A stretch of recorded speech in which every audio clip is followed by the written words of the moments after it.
How many people have read American Vampire or Batman in the past year? I've heard of Batman, yeah. I always lead with my book.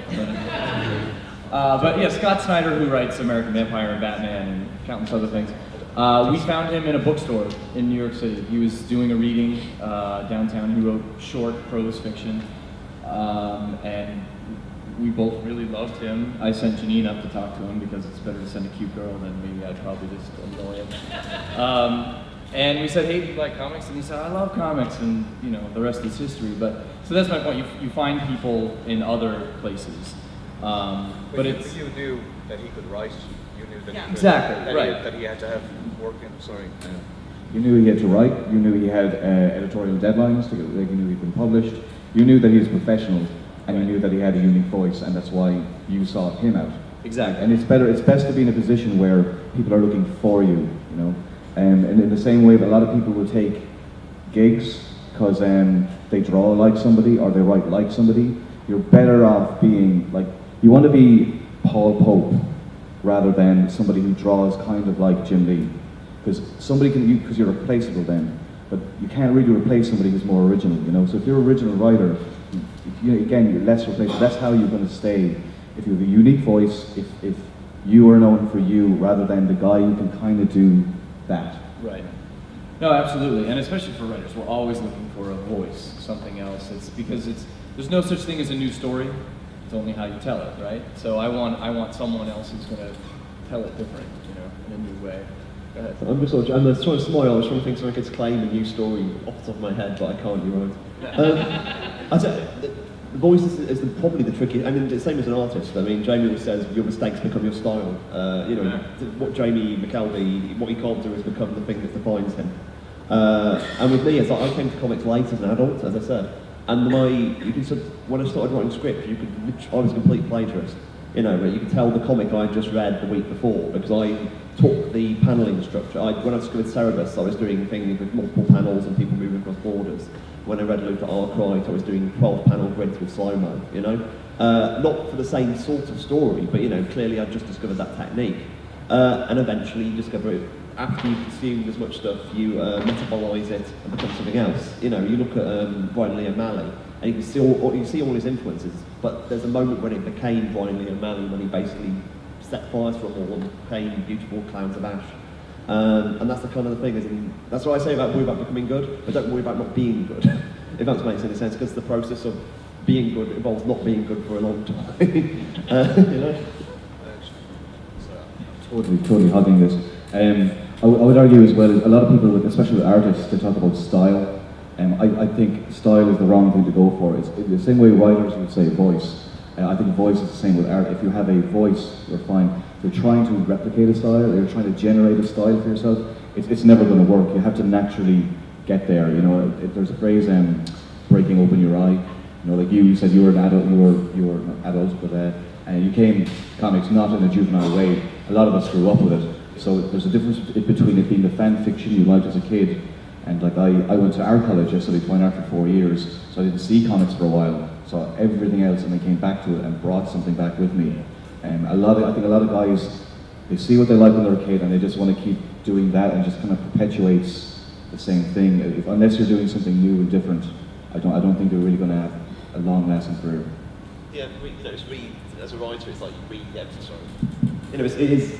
I mean, I talked about taking apart comics, but you take apart everything. You know, my music journalism and my literary theory, and you know, all my French existentialist novels. You know, Gloucestershire Uncanny, which is also this dinner date scene between Scott and Emma in their heads as they're fighting. That's completely like, you know, French existentialism right there, including the white room and general sense of ennui.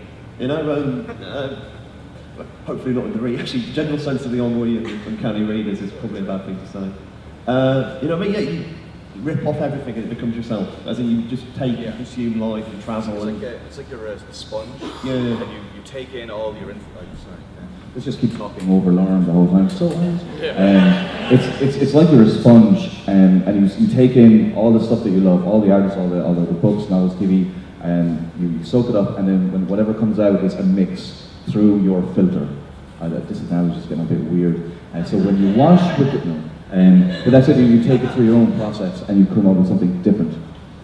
And And it's also life experience. It's all about travel. You know, travellers. I wasn't particularly a traveller, but you know, human life, falling in love with people.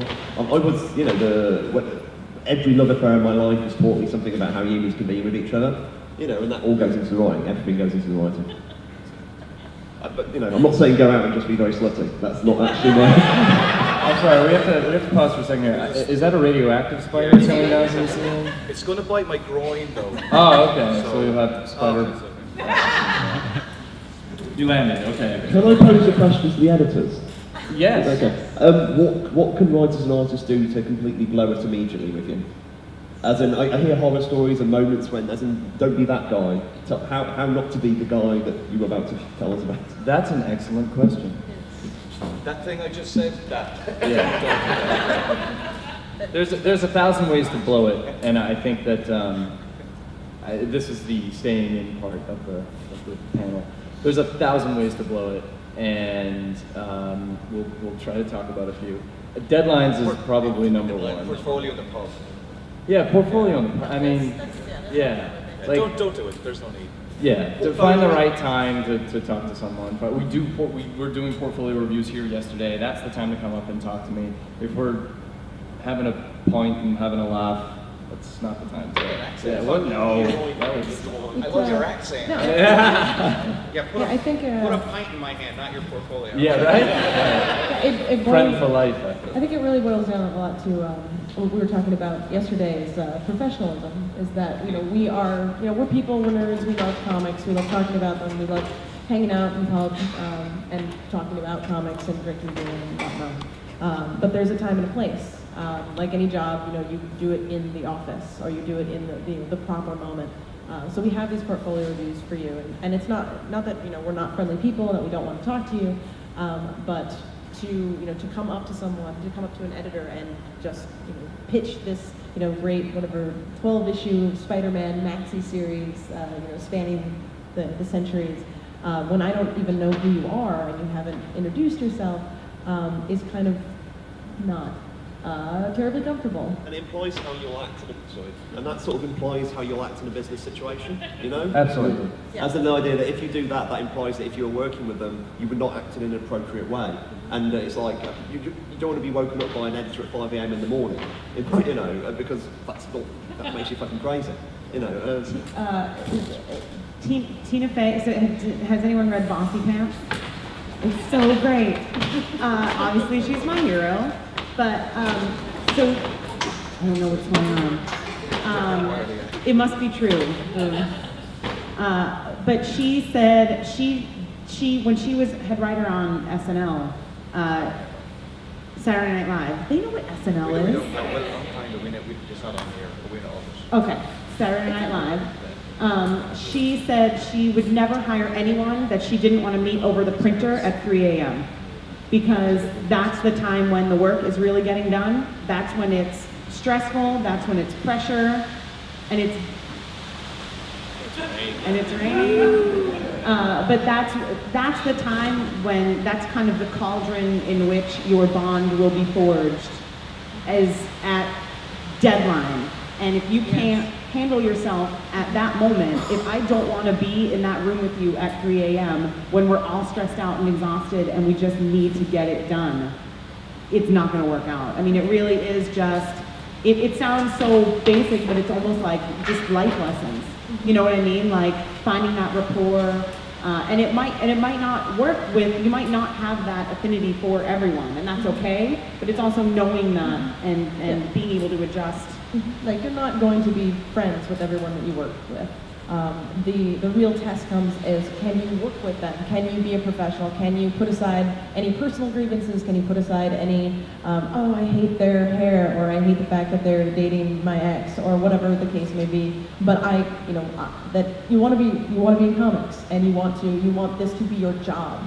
It's not just your passion; it's also your job, and being able to treat it as such. That you need to be in there, you're part of a team and you want to get the work done, and making every effort to be as professional as possible. And we talked a little bit about this yesterday also. It's such a small thing, but nothing turns me off quicker than when I get a submission or a letter, or here's this comic that I wrote, and it's either a form letter, or which is I understand that. I'm not saying you can never write a form letter. At least the letter is there and it's a human thing. Sometimes I'll just get a comic with nothing, no letter, no introduction, no here's who I am. Like, I don't know why you're sending me this. Maybe a business card stapled to the Yeah. Or if I get something and it's like, so I do Wolverine line, and I'll get something and it's like, dear editor, I really love Spider-Man. And so here's all my Spider-Man stuff. And I'm like, well, okay, I guess I'll go give this to Steve because you've clearly never read, and it's fine if you've never read Wolverine. I don't need you to. I do need you to. But I don't, it's okay if you haven't, but look at the comics that you want to do. Do your research. Yeah, look at the comics that, if you love Wolverine and X-Men and whatever, you look and you're like, oh, there's this woman's name is on all of these books that I like. Great, maybe we could really work together. So write, dear Jeanine, blah, blah, blah, I read this. Here's a picture of my cat, which I also get a lot. Love it. It really is the way to her heart. Send her a picture of a cat, or a dog, or a cat and a dog. But there's no point pitching you, There's no point pitching you Daredevil. That's you work at Marvel. That's not your wheelhouse. I remember I used to have a studio underneath the comic shop, and I took a few minutes. I went through all the Marvel comics, and I saw who's editing what, and you could see that there was pretty much there was in genres to a degree. I think Warren Simons was overlooking Daredevil and maybe Ghost Rider, and it's like, oh, that's the type of guy who I'd want to talk to because that's the type of books I want to do. Somebody who's doing books that you're not interested in is somebody you probably shouldn't be targeting. Yeah.